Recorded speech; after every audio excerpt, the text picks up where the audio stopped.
welcome, ladies and gentlemen, boys and girls,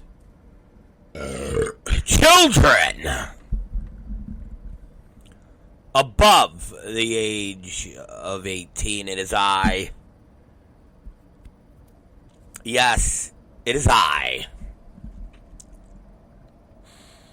The one, the only.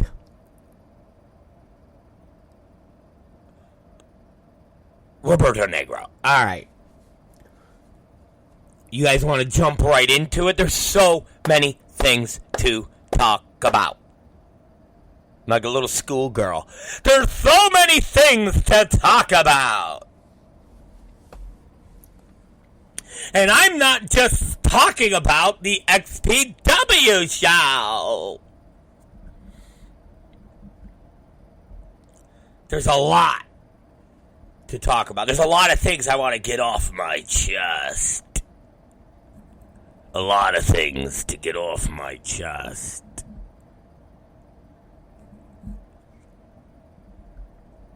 Let's talk about the show. I have to assume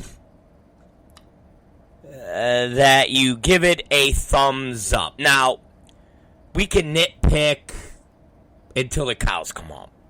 And we could do nitpicking, you know, Wednesday, Thursday, Friday. Because you know, I am the biggest nitpicker. As time goes on, I go, hey, you know, I wasn't too happy about blah, blah, blah, blah. Or, hey, wasn't so-and-so the blah, blah, blah, blah. And Jonathan Lazzarato, yes.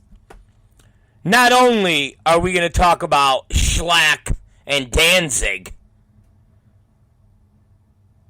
but we're going to also talk about what the fuck is the ultra-violent zone.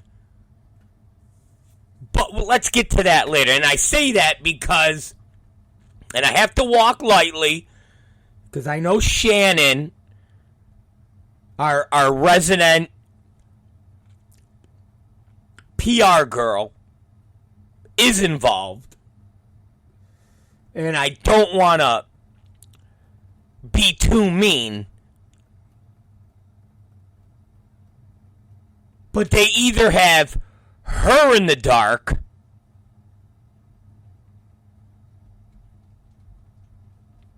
or she's in on the world's worst work. Which then goes and proves my point that the majority of people that are in the wrestling business are fucking retards.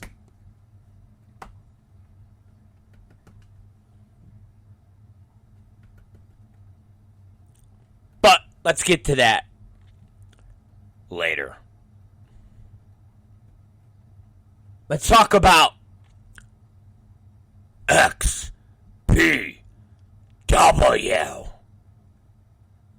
We are not your kind. I promised you guys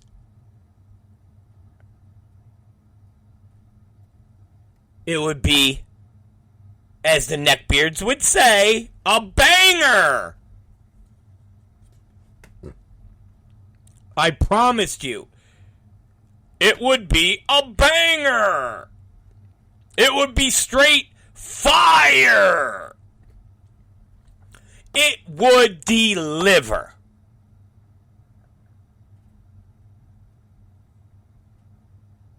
And remember, we deliver not on how many times you could hit somebody in the head with a fucking light tube, but the overall presentation and certain little things that take place that make it feel like a wrestling show. Or, as I like to say, we make movies.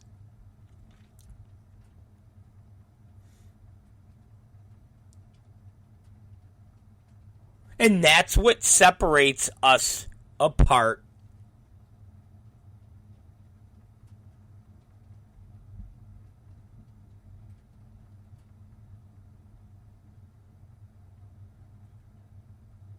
from the kids running at a dojo opposite us, or the other kids playing Let's Share the Arena Space,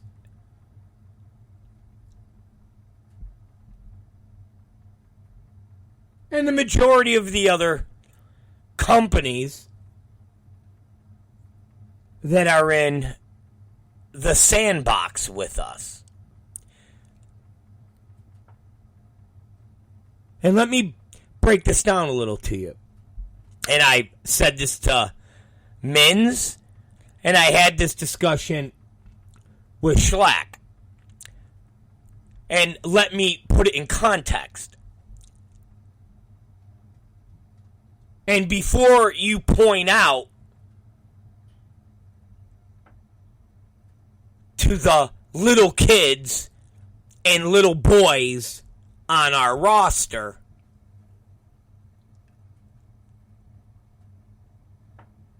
I understand that the little boys and little kids have a place on a roster. But when it comes to pro wrestling, when it comes to sports entertainment, there's nothing that can substitute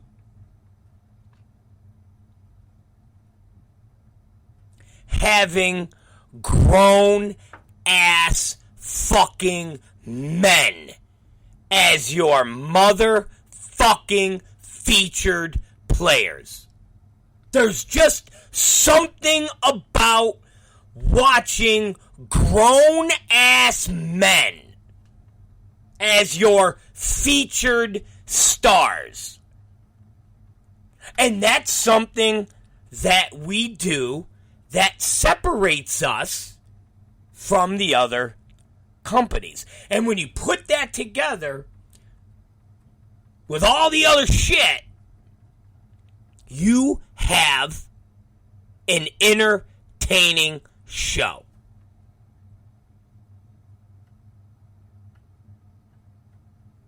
And you have something that by and large you don't get on the rest of the indie scene. And those are facts. Those are facts. Are we perfect? No. Could things be better? Of course.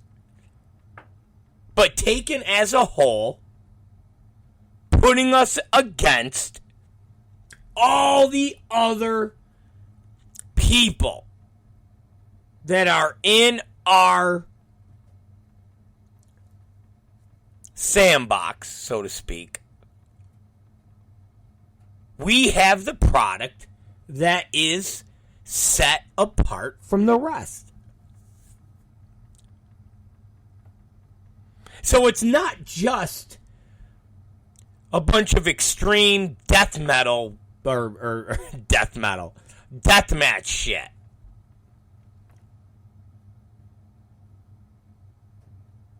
Things as subtle as watching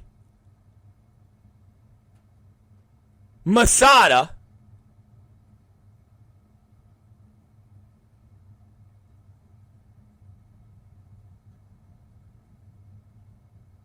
go to skewer the beautiful and lovely and talented Kat Martini.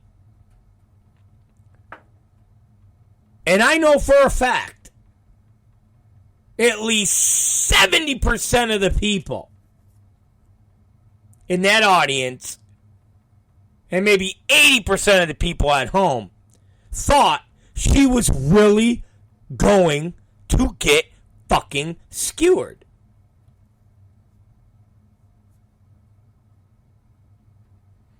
He literally had those skewers pressed against her forehead.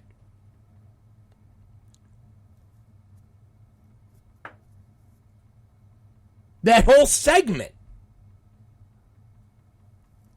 was a movie.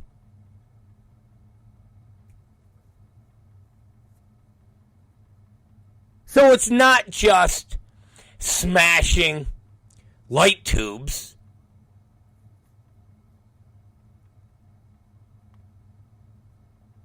There's little shit like that that gets sprinkled throughout the show. And you go, that was cool. And when you go home, you remember that. Because like we've said before,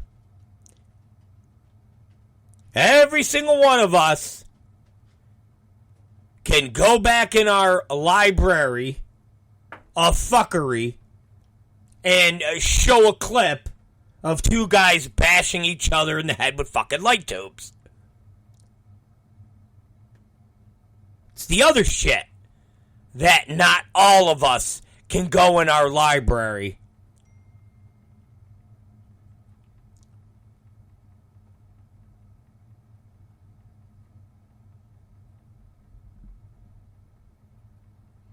and put up and go, oh, that was cool. I know a lot of the neckbeards get offended by anything sexual. I know the neckbeards, and when I mean the neckbeards, you know, a good portion of the modern wrestling fan, or at least a good portion of the hardcore deathmatch wrestling fan, they get offended by anything involving naked girls, half-naked girls, porn, you know, like sexy girl stuff.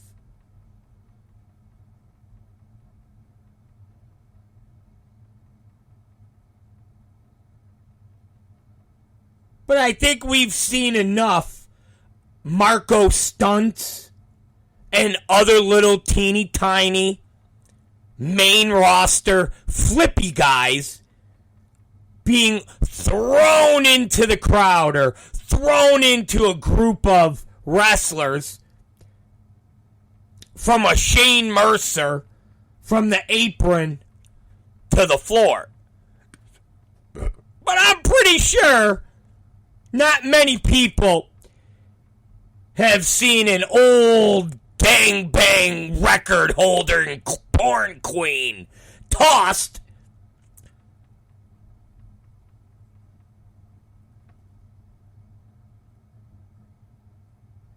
from the ring over a top rope of barbed wire by a steroided, gassed up death match king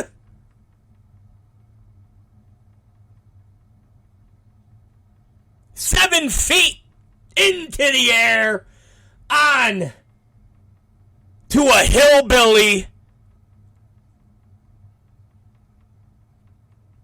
and a race trader to the point of when she landed, her dress hiked up to her waist with her G-string riding right up her asshole and it winking to the crowd.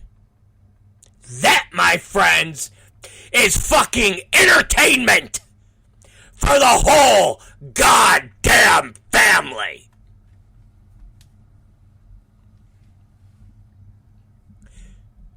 And that's what separates us from somebody going, hey man, I was at this GCW show last night. It was so cool. The Shane Mercer, he hoisted, 68-pound Marco Stunt over his head and threw him from the ring out into the crowd. It was so cool. And we go, oh yeah? I just watched Schlack throw a former gangbang porn star over a bunch of barbed wire onto the floor, and her asshole was hanging out. Oh, that's disgusting. That's gross. We want to just see Marco Stunt. He's so cute. The fuck out of here. It's that type of shit.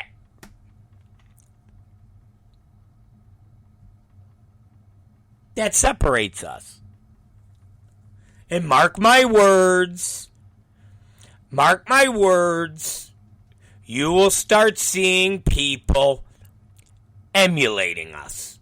Just trust me. Just trust me.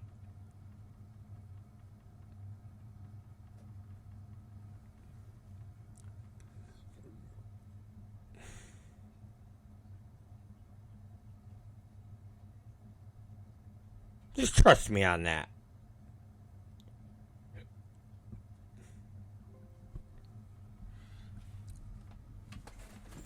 But what I was saying, one of the other things that really separates us, and that being the men, and where I was going with it, we've had a bunch of very well-known deathmatch fan favorites. Okay? Talk to Schlack. And talk to Ron Nemi about coming over and joining XPW. But when push comes to shove,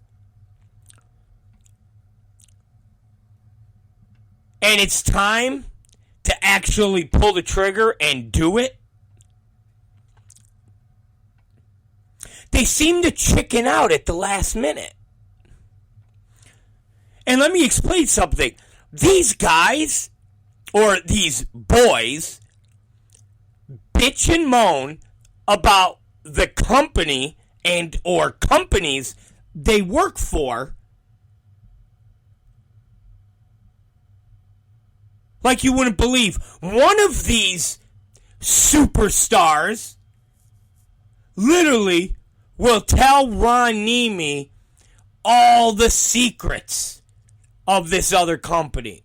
And how miserable he is, and how horrible it is, and how when they go on trips, they have to cross their fingers that it's not going to get canceled at the last second, that the plane tickets will be there, or their visas will be there.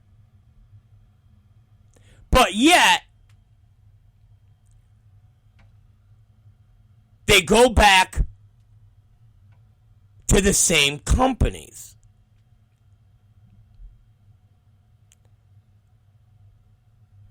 And Min said to me yesterday when I brought this up, he goes, well, this company promises them that they could do, these tours. And listen, tours. These tours are in conjunction with other companies. And these people are still the laughing stock. Let me explain to you where the cold feet comes in. Because they watch an XPW show, and they see people like Masada, and they see people like Necro, and they see fucking men. And they hear about our locker room. They hear about how the boys are. And they fucking shit themselves. They piss themselves. Because they go from working with 160-pound boys, kids, little wokesters.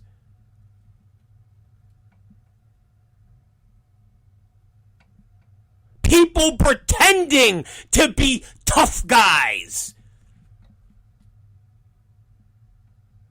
People pretending to be tough guy deathmatch wrestlers.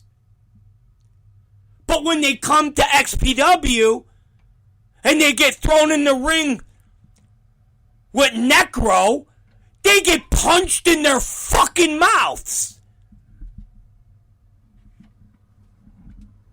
They literally get punched in their fucking mouths. One of these supposed tough guys got their little panties in a fucking bunch when they wrestled that Sadaka. Because she was stiffing him. And he was getting upset. He was getting upset because he couldn't keep this coked up Mexican woman from fucking stiffing him. You know what would have happened if she was trying to play that game? Necro Butcher would have knocked her the fuck out.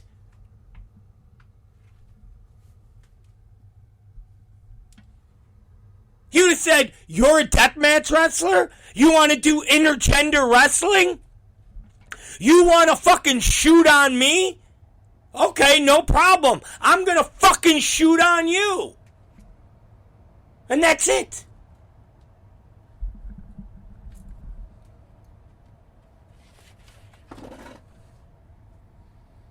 That's why these guys get cold feet.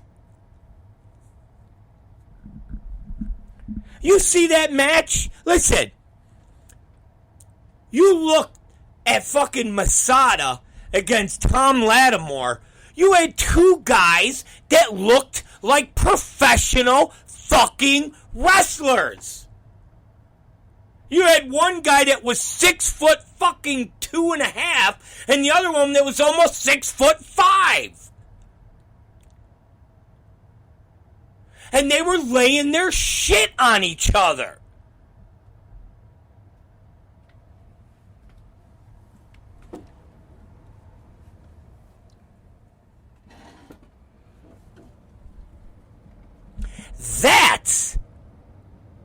That's why these guys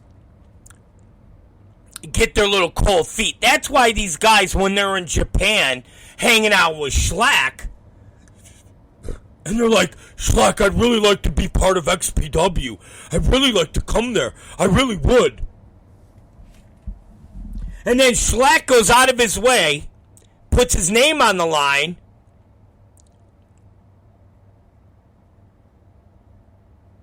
sets up a rekindling,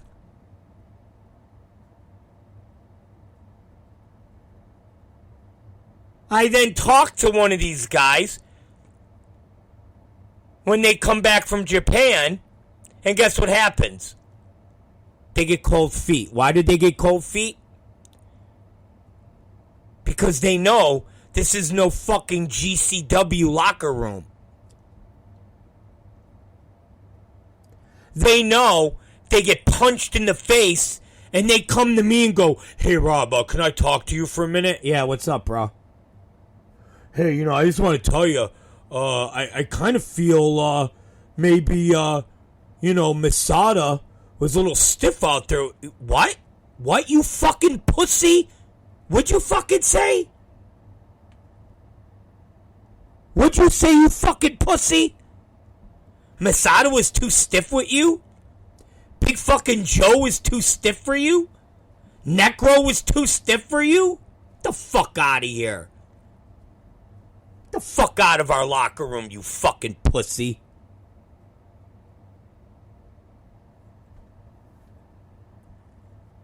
Exactly. Colonel Klishner said, "Well, go take it up with them." No, they don't. They come to someone like me. They go to Brad. Hey, Brad. Get the fuck out of here.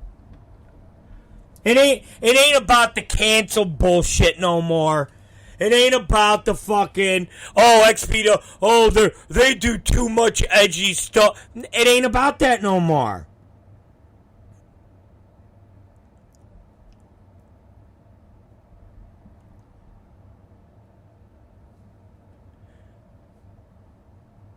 It ain't about that. They don't. They know they'll get fucking punched in the fucking mouth. And that's the other. I literally sat there and watched. And like I said, I'm not saying we don't have our guys.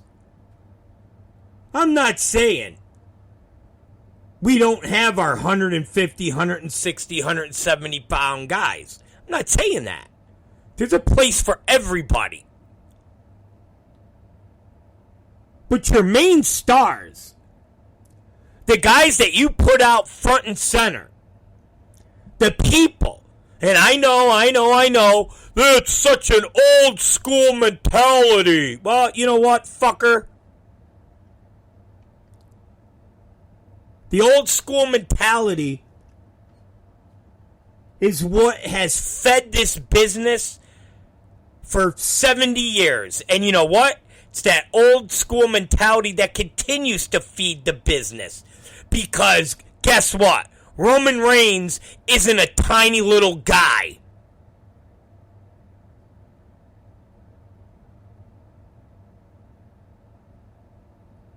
The guys that draw money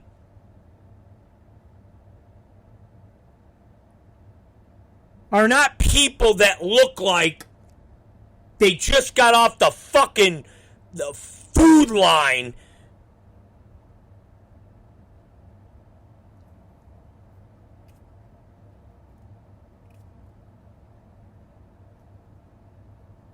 There's a place for everybody.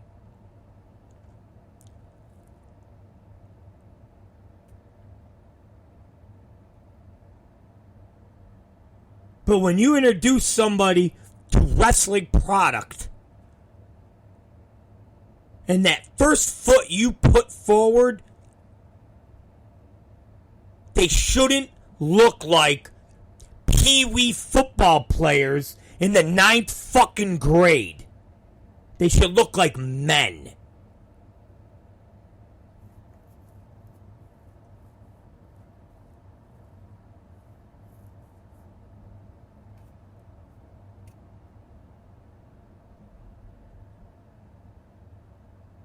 And when you watched, hell, even fucking Drake.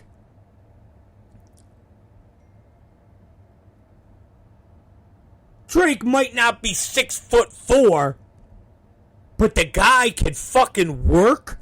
He's fucking muscular. He's got a good body. He doesn't look like this fucking 5'4", pale white, doughy, flabby shitbox.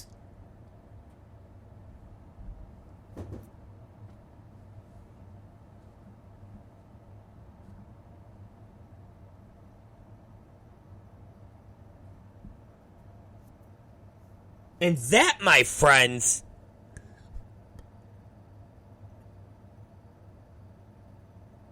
is what else sets us apart.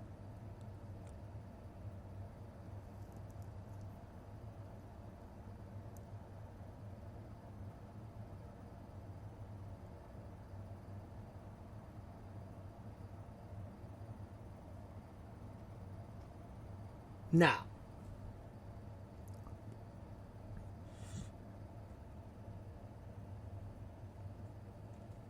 let's reverse from the crew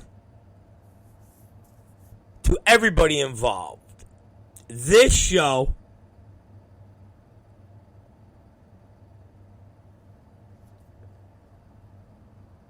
was run better, handled better. Every aspect was better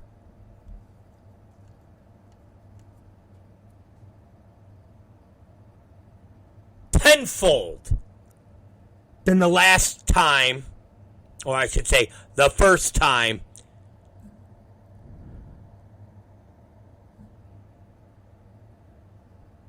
we were in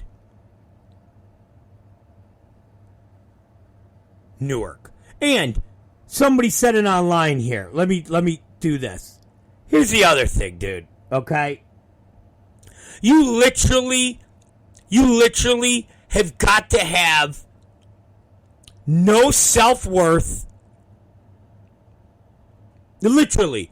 No self-worth, no dignity, no self-respect, no anything.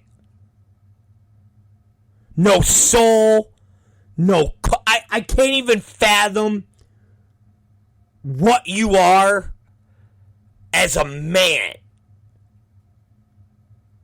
When you go on social media and cry and whine that you're not part of a fucking show.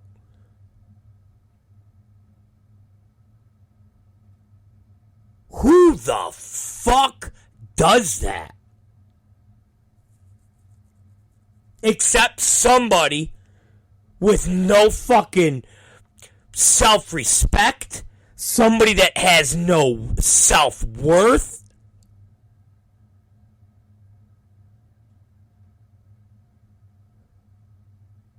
A fucking complete loser. And I can't stress the word loser more than going online and complaining that you were not part of a show. And anybody from that point on that would want to work with you, that would want to be associated with you, they are just as much of a fucking loser as you.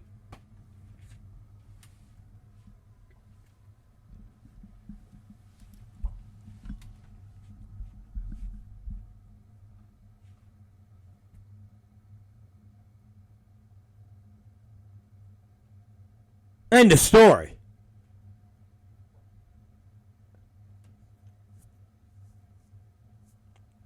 End of story.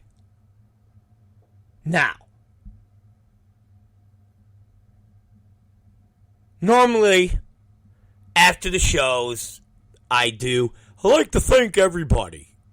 This time I didn't do it. And I don't say that as a mock. I'm just saying it to say it.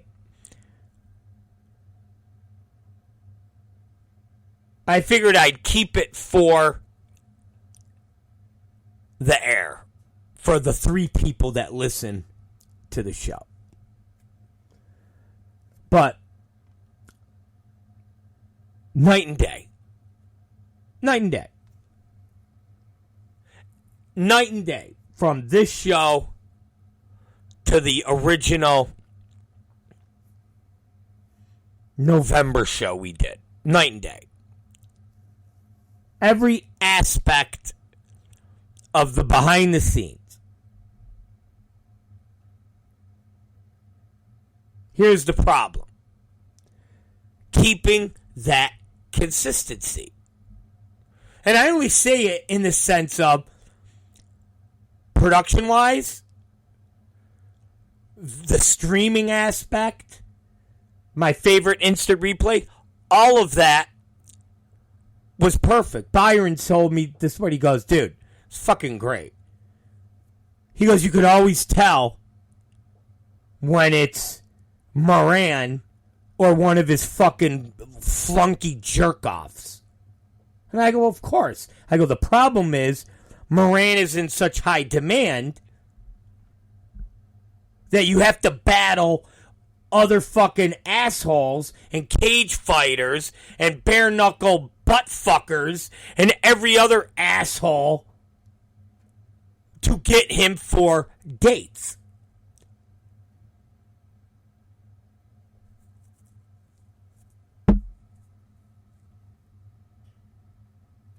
And it's those little things.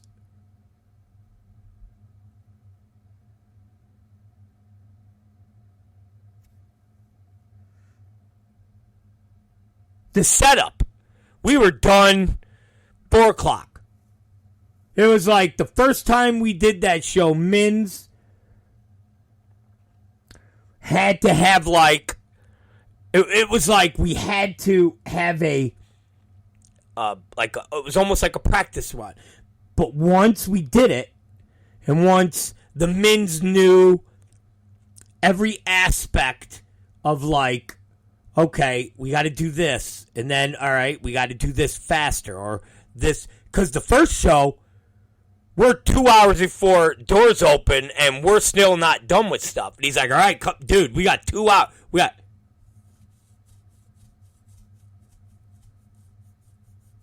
This show, we are probably done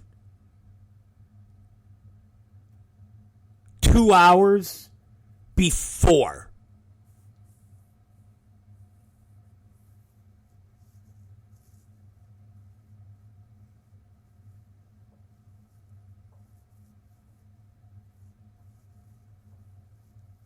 And this is just the backstage shit.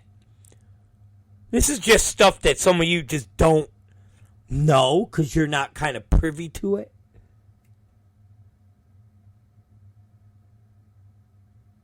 This is the first time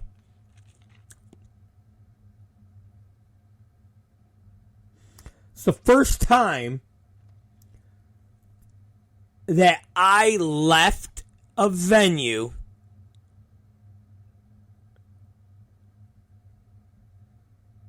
and not went, oh my God, I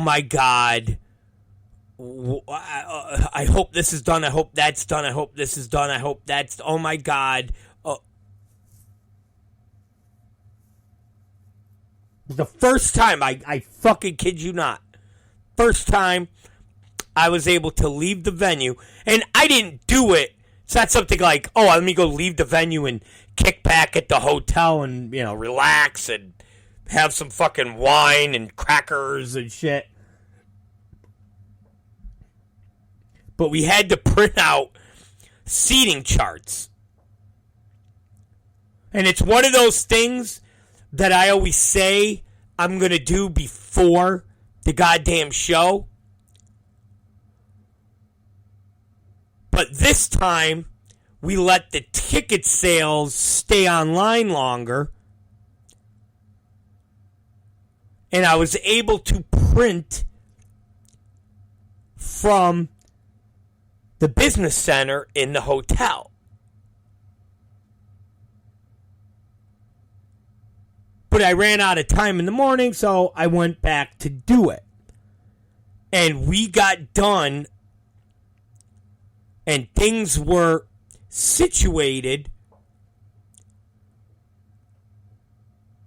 so that I could. And I literally packed up my shit, went to the hotel, sat in the business center, printed out the paper, went upstairs, changed my clothes, took a shit, picked up Cat Martini,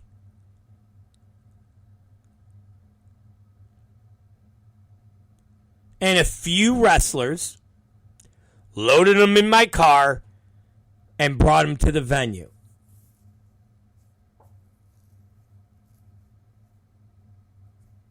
Never before had that been done. And it was only done because of the crew. Because of Mins. Because of his guys. Because of 3 Input Leanne. Everybody that makes that system work.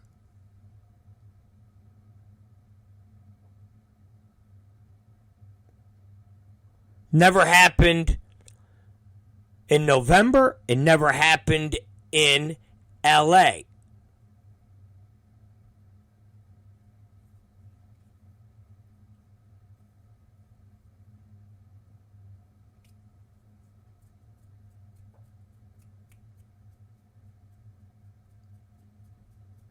So, again, could we do things better? Could we do things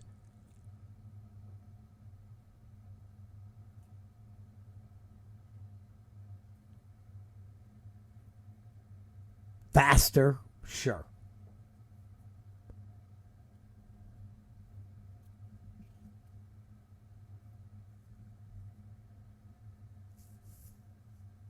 Come March, the goddamn show will be even better than February or January and February. But I'm just comparing Jersey shows.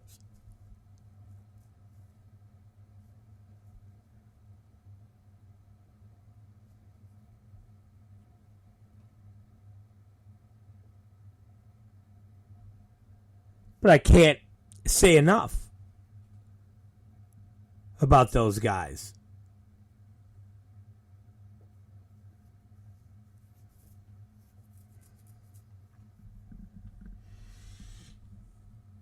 I even maneuvered, and she didn't really want to do it. She was kind of forced to do it. I mean, I don't feel bad per se. Like bad, like if like I ran someone's dog over bad. Like that's bad, right? You know, I would feel bad.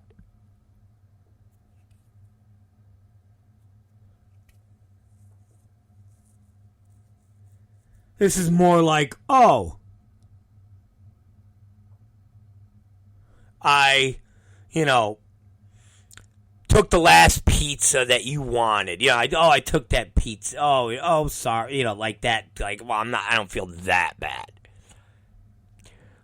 But 3-Input Leanne did the music. She didn't intend on doing the music. I started doing the music. And I went, hey, come over here. Just sit next to me and just help me. She was like, all right. And her fucking kids are there, and her kids are kind of bitching at her. One kid laid on, like, the counter and like, slept somewhere. I don't fucking know. The other one... But whatever. I pretend I don't see that domestic shit go on. I ignore it.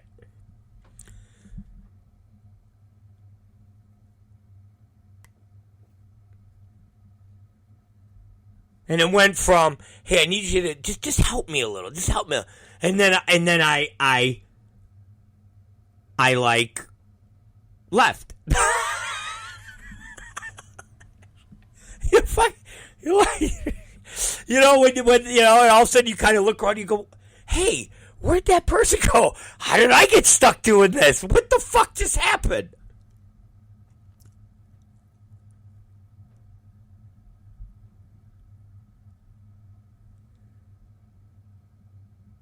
And then she sat there and did it, man. And she was great. And at the end of the night, at like 2 in the morning, I was like, you're the new music person. That's it. And she was just like, ah. So she's going to have to tell them 2 fucking kids, hey, go get a fucking pillow and a blanket, motherfuckers, and post up back there. Mom's got a fucking job now doing music.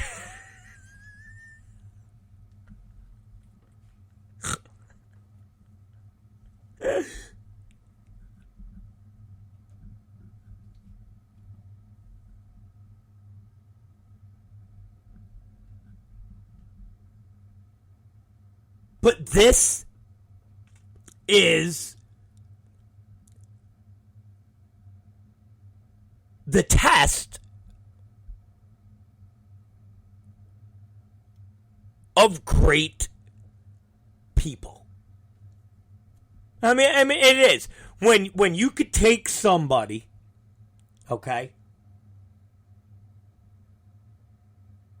and you give them something that they didn't intend to do, They didn't want to do it. But they take it.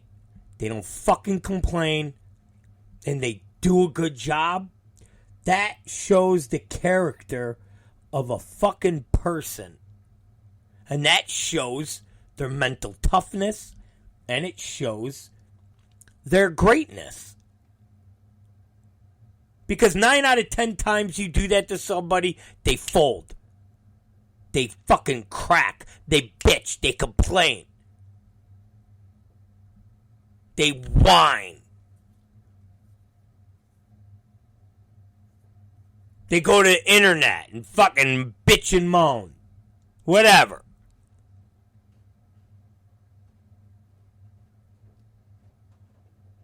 It's the ones that fucking carry the water when there's no one else left to carry that water, and they do it better than anybody else.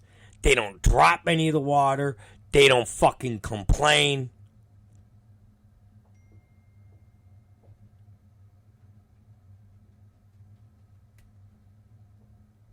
And in so many ways, I am blessed to have these types of people.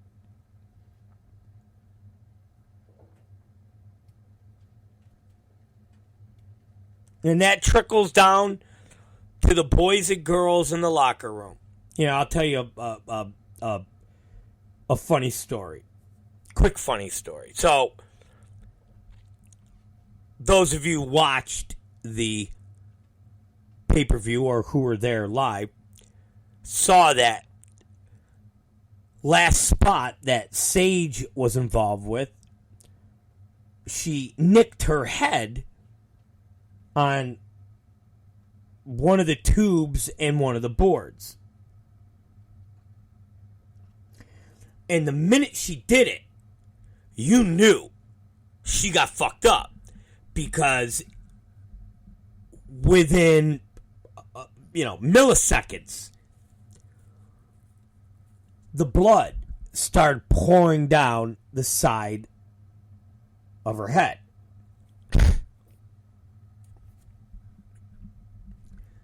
So,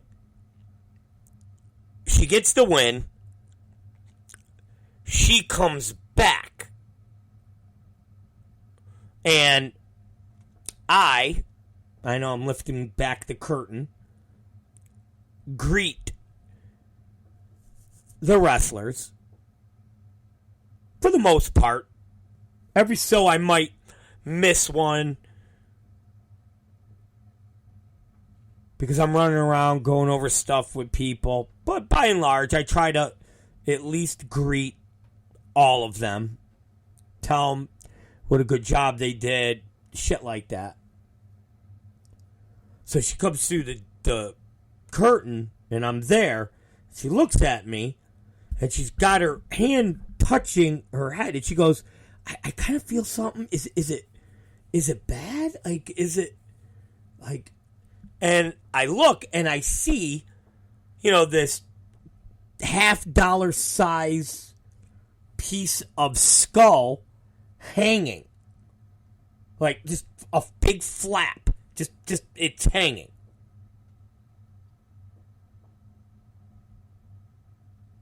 And I go, no. You just gotta clean it up. You're all right. You're good. You just gotta go up and just clean it up. And then she shakes her head. Oh, okay. And I watch her. She goes. Before you go upstairs, there's a big mirror. And I see her. She turns her head. She goes, oh my God! Oh my fuck! Look at this! And then she runs back to me and goes, you said it wasn't bad! Look at this! What are you talking about? And then she turns back around and starts walking away, running away. And I go, well, go upstairs. And now everybody's looking at me. I go, well, what the fuck? What do you want me to tell her when she walks through the fucking gate? I go to her, oh my God, it's fucking bad! Holy shit! Oh my God, we gotta get you to the fucking hospital! Oh my God!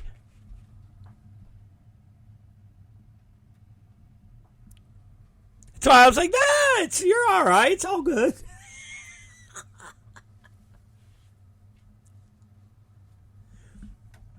So then I go upstairs. She's in the bathroom. They're fucking trying to put the piece of her head back on.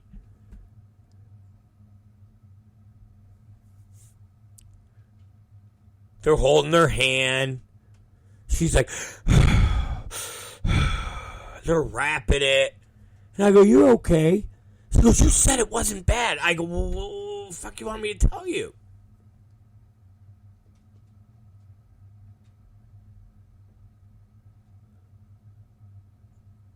A fucking crime scene in there, murder scene. So I walked downstairs.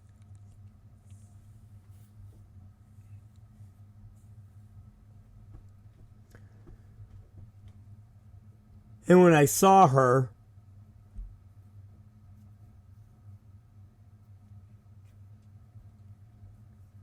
the next morning, I mean, we talked throughout the night. They took her. They took her to a hospital. They made her wait, I don't know, 6 hours. She said, don't tell Kyle, because Kyle will want to leave the show. So we were like, don't worry. So we got done. Saw Kyle. He's like, I'm gonna go, I go, she's all right. Don't worry about it. She's okay. She's going to be okay. So then they hit us, I don't know, 5 hours. She said, we've been here for 5 hours. There's gunshot victims. There's crackheads. There's all, and they still won't see us. Can you get somebody to come and pick us up and take us to another urgent care?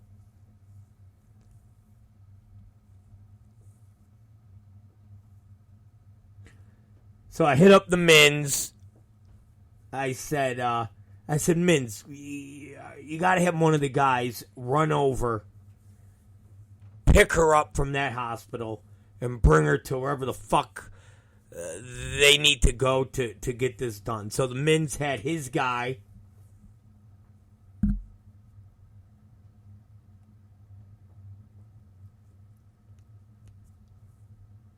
Pick him up. Bring him over. And then they hit me at, I think, I don't know, 5 in the morning, telling me that her head was stapled, like 3 or 4 staples.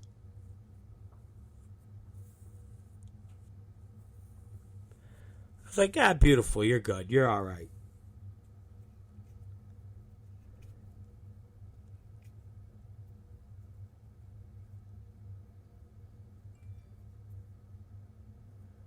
And then the next morning when we were leaving out of the hotel, and I went to see Sage, she answers her door. I had to give her a fucking cash. She's like, look. I go, I see, you're good, you're okay.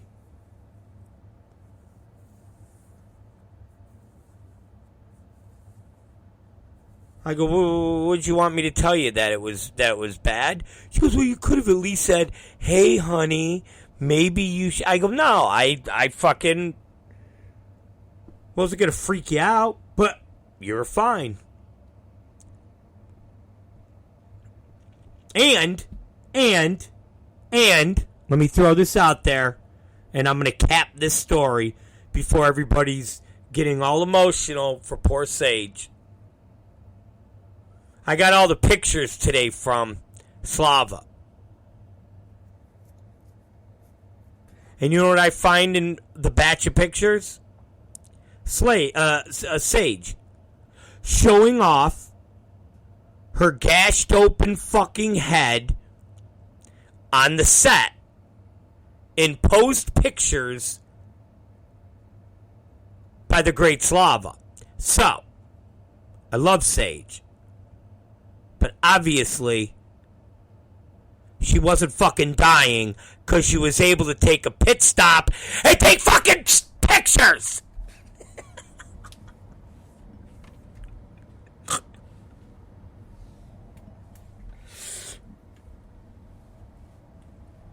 I seen those pictures I showed Martina. I go, look. See? That's why I didn't panic.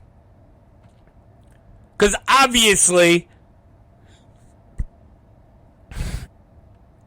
nobody was worried that her fucking brain was falling out. Because there she is, posing, showing off the quarter-sized dollar coin chunk that's missing from her head.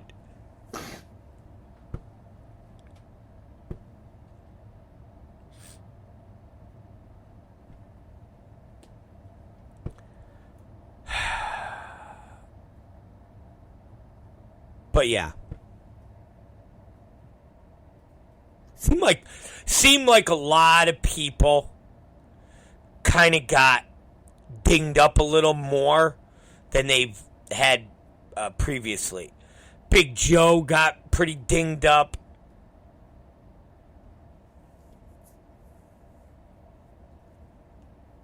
Obviously, the Butcher got fucking. I literally thought they fucking killed him. I did. Towards the end of that match,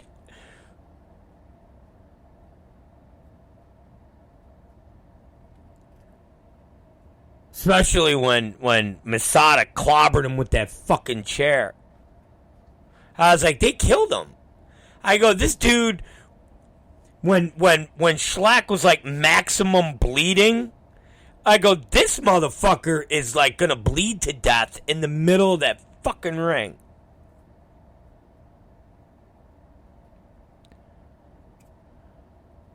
Yeah, the Colonel said when he fell out of the ring, it was scary. Fuck yeah.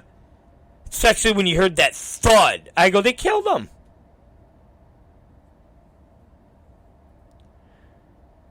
I was like, they killed the fucking Butcher.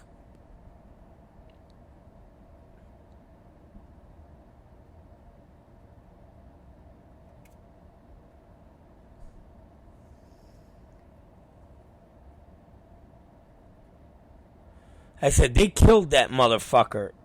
Dead. The Butcher's dead. They fucking killed the Butcher.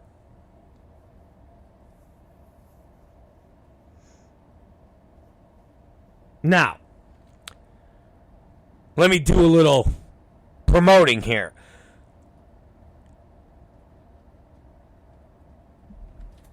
And you're hearing it first. You're hearing it first.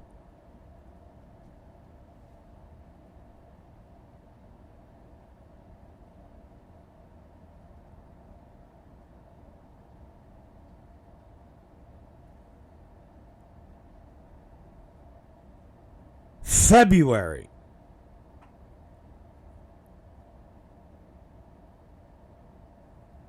Pleasures of the flesh.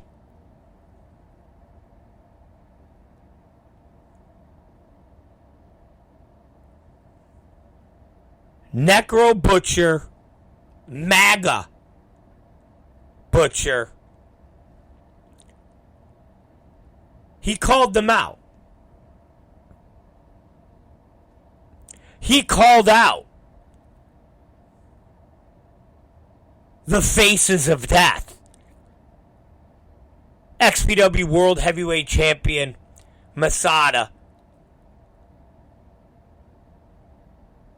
and King of the Deathmatch Champion Schlack. Remember, there's only one fucking King of the Deathmatch, and that is Schlack.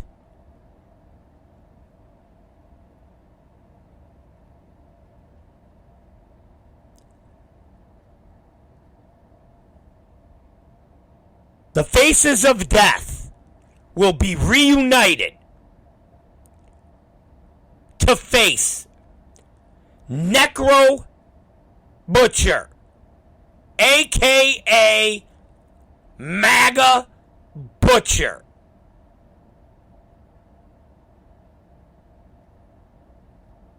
And a partner who I am told will be a surprise. Let's call it a mystery partner. Will the hillbilly be there? Yeah, he will. But the question is, who will be MAGA Butcher's partner? Ladies and gentlemen, you want to talk about a fucking main event? That, my friends, is a fucking main event. And let's not forget,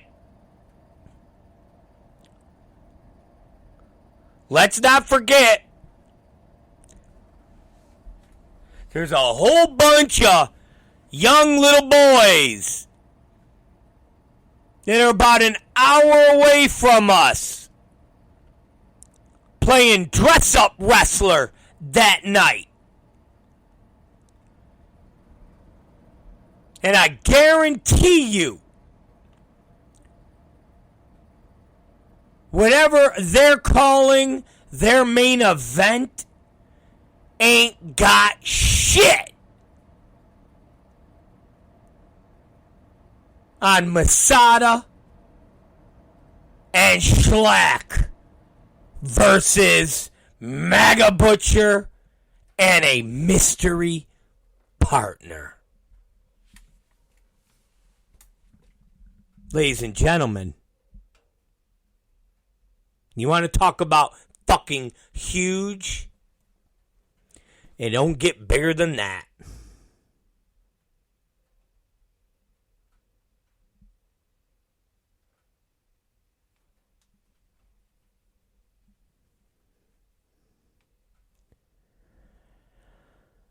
Don't get bigger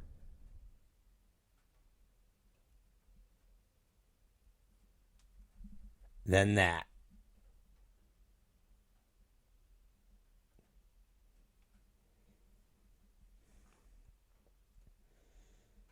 Rob Black will be right back.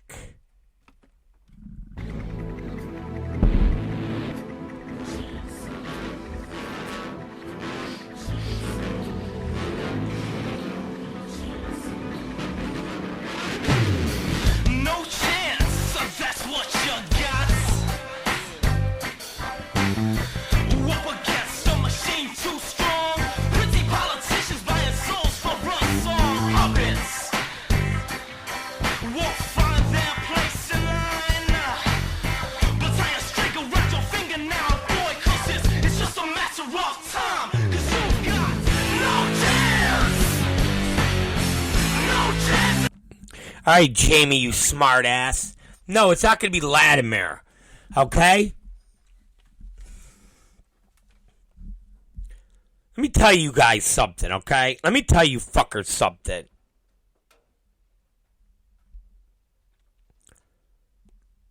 Tell you guys something. Some of you have already said, oh, it's Drake. Let me smarten you up. It ain't fucking Drake. All I'm going to give you a hint is this motherfucker has never been in XPW before.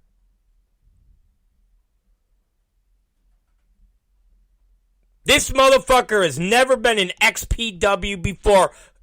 And I will tell you this. It stays in the tradition of the top spots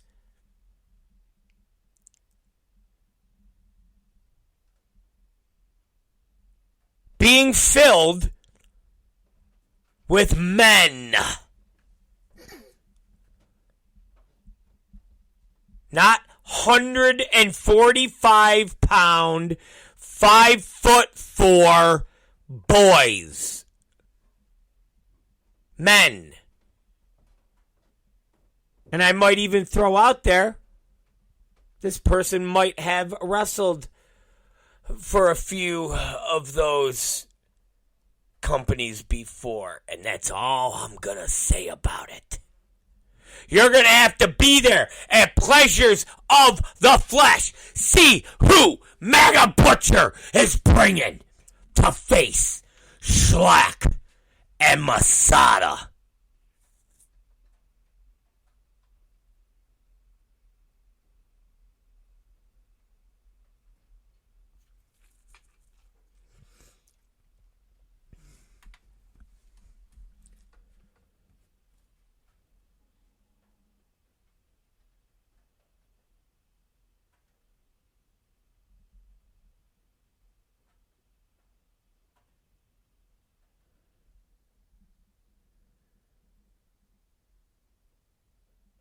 Now, because I got to go eat, we're going to resume our show conversation tomorrow. But let me touch a little on this dinner. Okay? Let's touch a little on this dinner. Shlak, representing XPW, went to this Danzig dinner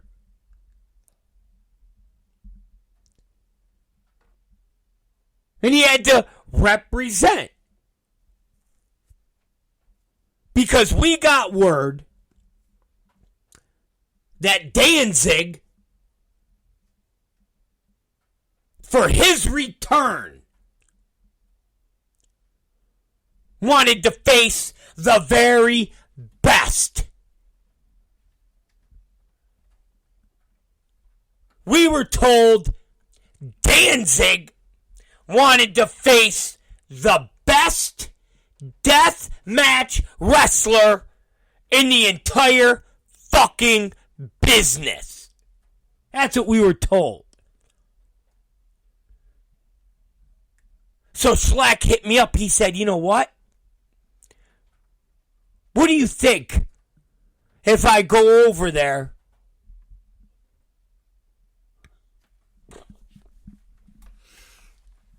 and I tell this washed up rock singer,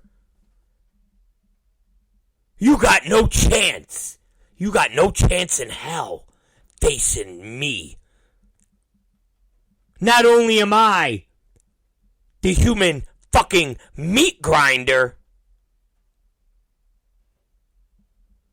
but I am the XPW King of the Death Match Champion. And you might as well just say King of the Death Match, because there ain't no other motherfucking belt that holds as much weight as the one around my waist. So you know what Shlak did? He went down to that fucking dinner held in some fucking jack-off restaurant. Listen to me, deathmatch fucking fan, whatever you are, Valencia. Let me smarten you up. If you're having a dinner for a so-called legend, a legendary rock star,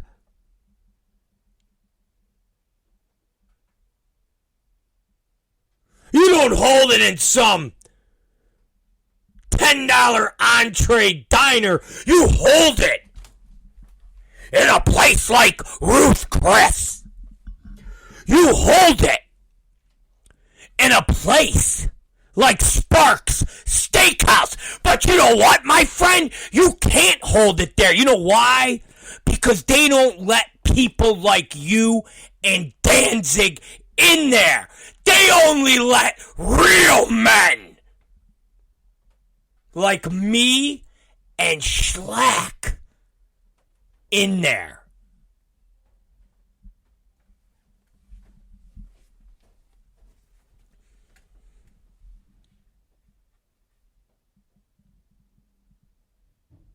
So with that being said, my friend,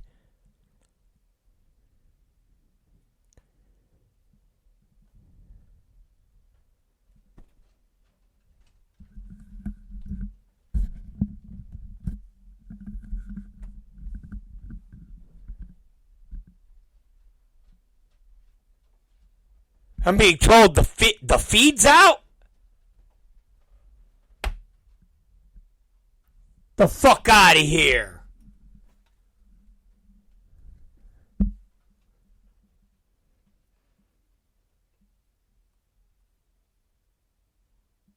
Is the feed out?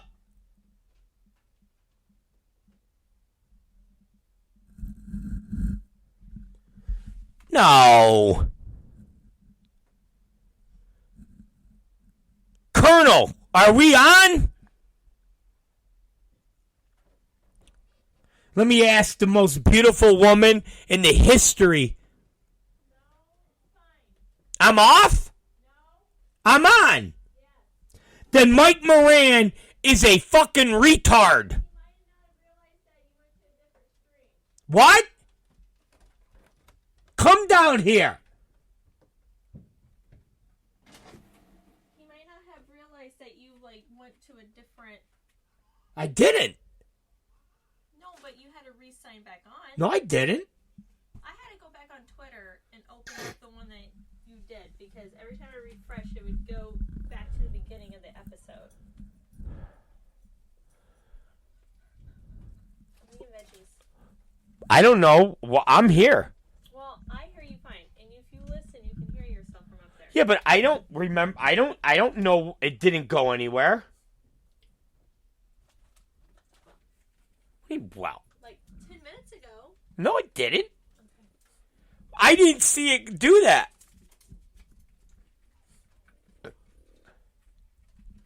I don't know why you look at me like that.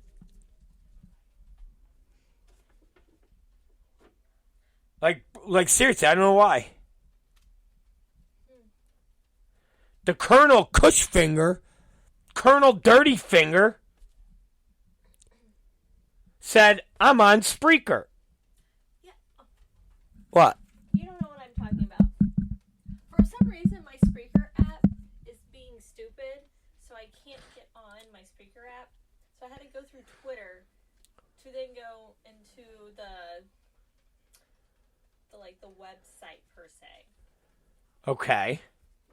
because my app doesn't have you updated live. Huh. So I'm looking if it signed, but because normally when it signs me off, I see it sign me off. I don't know. Because your feed, before, your feed cut out on me, and I kept refreshing it, and every time I hit play, it would start playing all the intro music, and it would go to the intro of the show, and I'm like, what the hell? So then I canceled it out.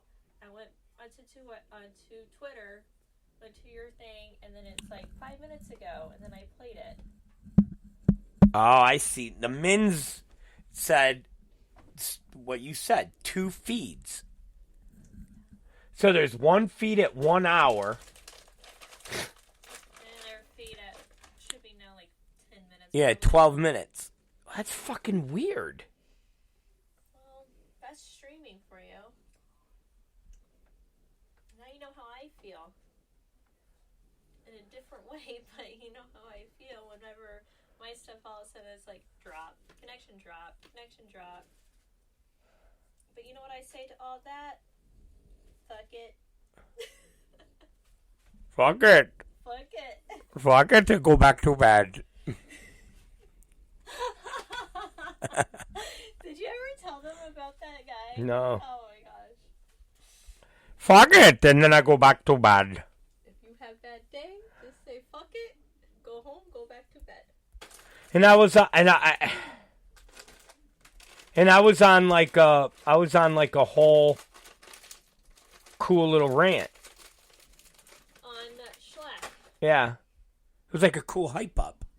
Me and Leah have officially called you guys the bromance of the century. Why do you say that? Because, like, you two, like, every time you two are together, it's like sparks fly. You're like the heart eye emoji. See, Colonel Cushfinger said, I know. I think he was saying it was like, I can't repeat it. Well, that's what happens when you listen to Michael Moran. I know, Moran was fucking with me, too. He's fucking my shit up. But dinner is almost done. I'm making these veggies. And then it's done. Alright. Chris Eagley goes, Rob, you're on the wrong chat. What do you mean I'm on the wrong chat? How could I be on the wrong fucking chat?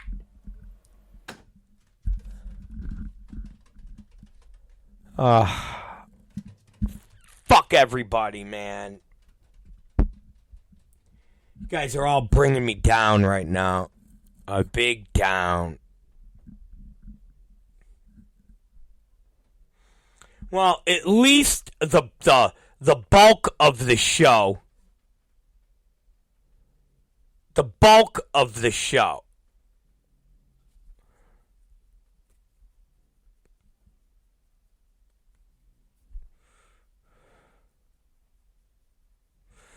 At least the bulk of, okay, let's see what your voice, yeah, your voice and what you see are in two different places. Wow, what the fuck? There's two feeds now for some reason. There's a glitch in the Matrix. Ay, ay, ay.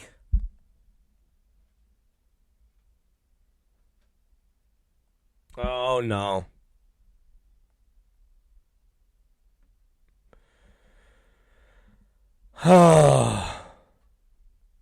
Okay. Well. All right. It's time to go. It's an hour and a half. We're going to pick this up tomorrow. And we'll go back and we're going to talk about Danzig. Because I have a lot of questions about Danzig, okay? It was fun. Okay, Schlack, the other on the other one. But they all hear you.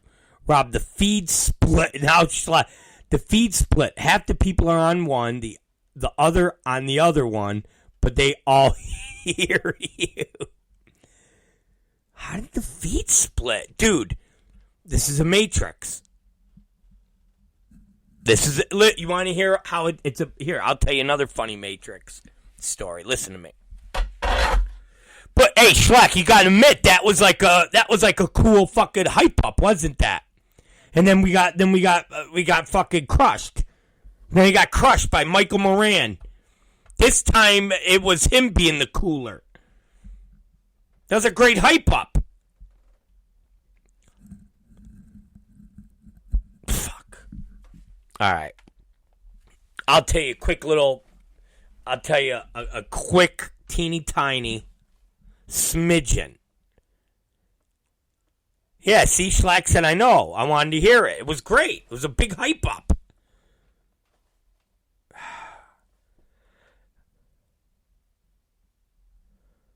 Yesterday when I had to work yesterday. So when I left the show. After I left the show, I drove home. Then I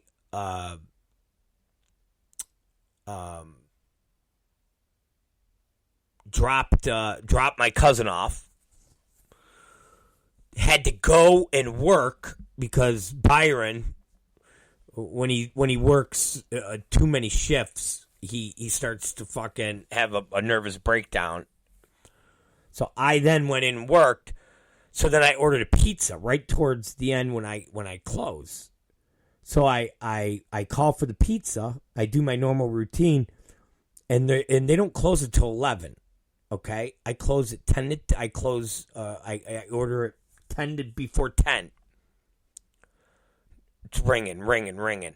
I'm so pissed off that I lock the doors, so I close up at 10. I get in my car, and now I drive. I'm going to drive to the fucking pizza place and be like, why the fuck aren't you guys answering your phone? So now I'm almost there, and I'm thinking to myself, I hope they aren't there because I'm going to look like a pizza stalker.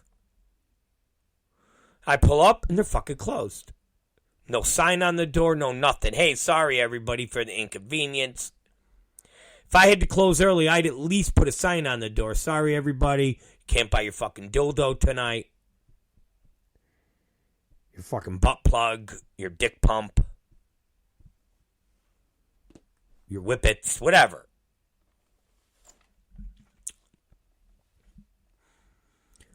So then I'm like, man, is there any pizza? Now I want a pizza. So I'm like, is there any fucking pizzas? Where's their pizza? Any pizza?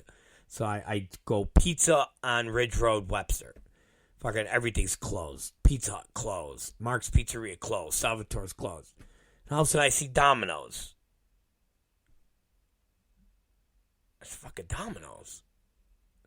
I call Domino's. The lady's like, hello, can I help you? I said, is this Domino's? Oh, yeah.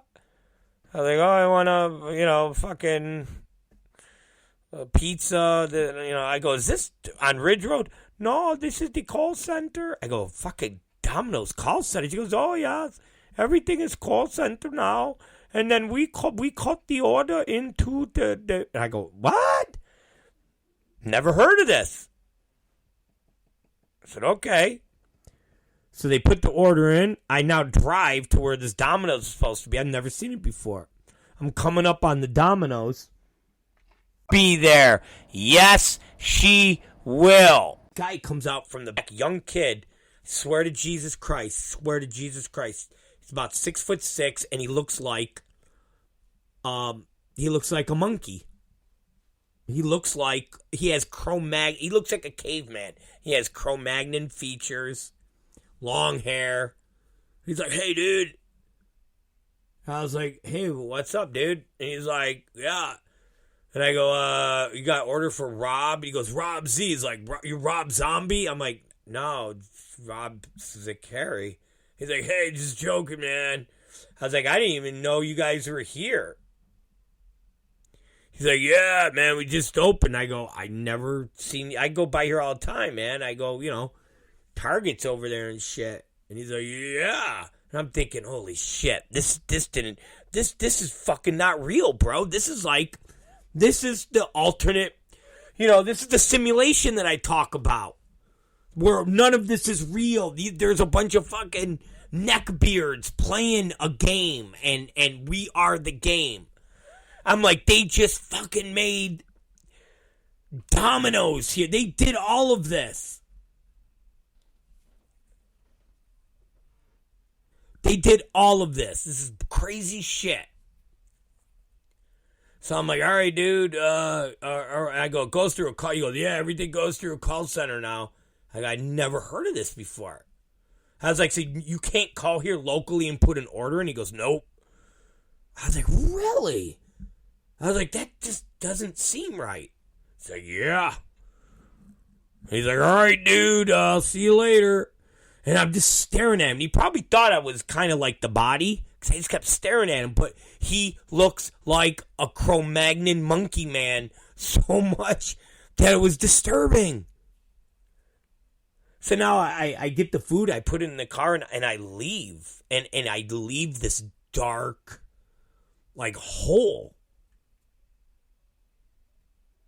I come home, and even Martini goes, where'd you get a Domino's? I'm like, there's one down near Target.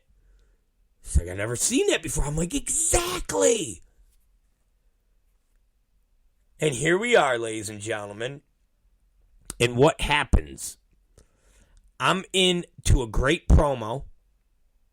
Talking about Schlack. I'm talking about the famous rock band Danzig. Talking about when Schlack went down there. Because this guy said he wants the best. Schlack goes down there. throws a cup of water in his face. What are you gonna do about it, old man? Fucking slap you down. I'll slap you. Okay? I'll fucking slap you. You're Tina Turner and I'm fucking Ike Turner. Okay? I'll fucking slap you. Right down. And then start singing, rolling, rolling, rolling down the river. And I'll fucking slap you again.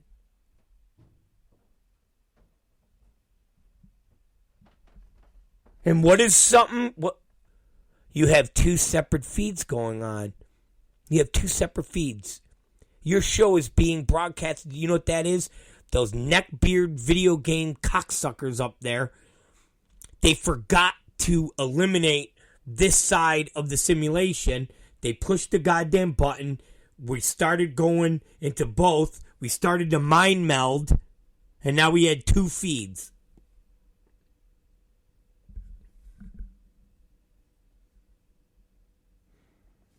Crazy shit, man. But suffice to say,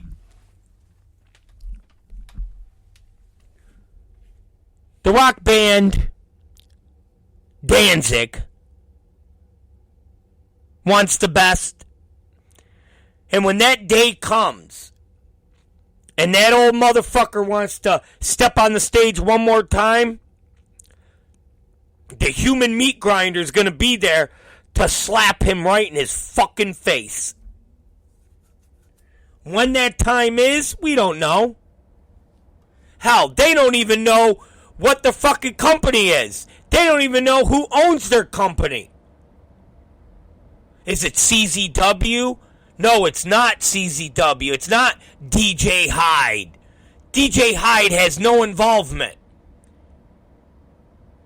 DJ Hyde has no involvement with Ultraviolent Underground.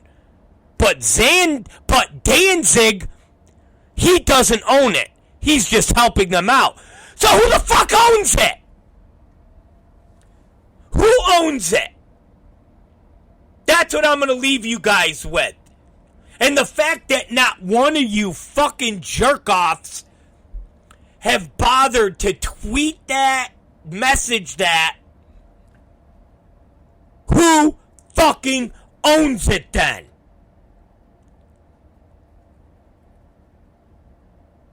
Who owns it? UVU is its own entity. It's not a part of CZW.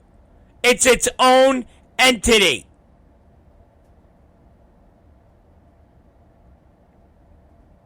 DJ Hyde is no longer affiliated with UVU.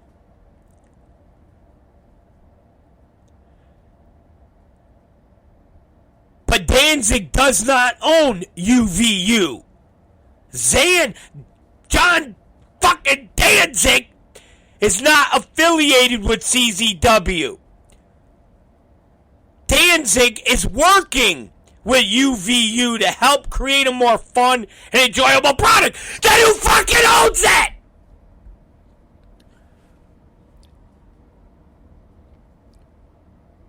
When fucking the human meat grinder, the XPW world champion, goes and beats the shit out of fucking Danzig, who's giving him his check?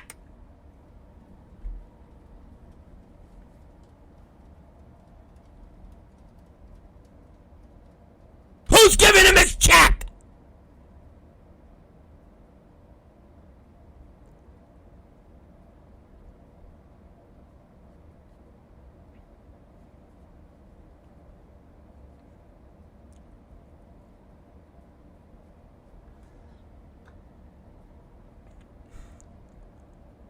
DJ Hyde and Michael Pancoast.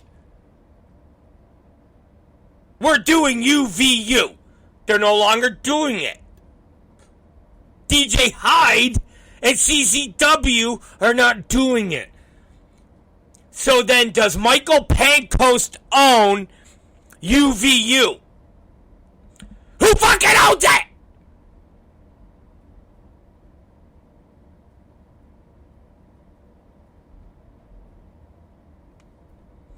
All I want to know is where does Martin Schlachter go to pick up his check for beating the shit out of an old, washed-up rock star named Glenn Danzig? It's Rob Black. I'll fucking see you guys tomorrow. Maybe some of you fuckers that listen to this program can maybe do a little investigating yourselves. Maybe you can fucking talk on the message board and go, who fucking owns it? Does Brett Lauderdale own it?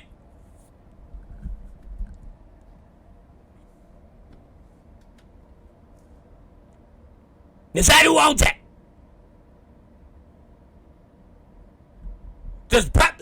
Is Brett Lauderdale's partner, the guy who makes those stupid magazines, does he fucking own it?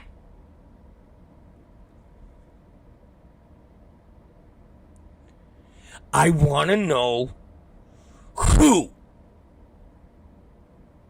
is going to pay Schlack to beat the fuck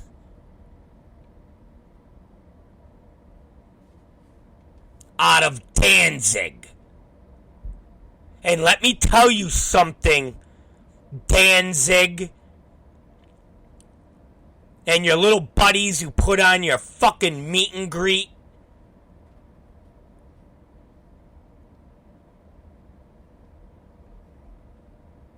You assholes are gonna pay for our dinner at Sparks Steakhouse.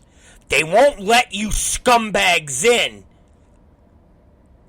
but you guys are gonna fucking pay for it.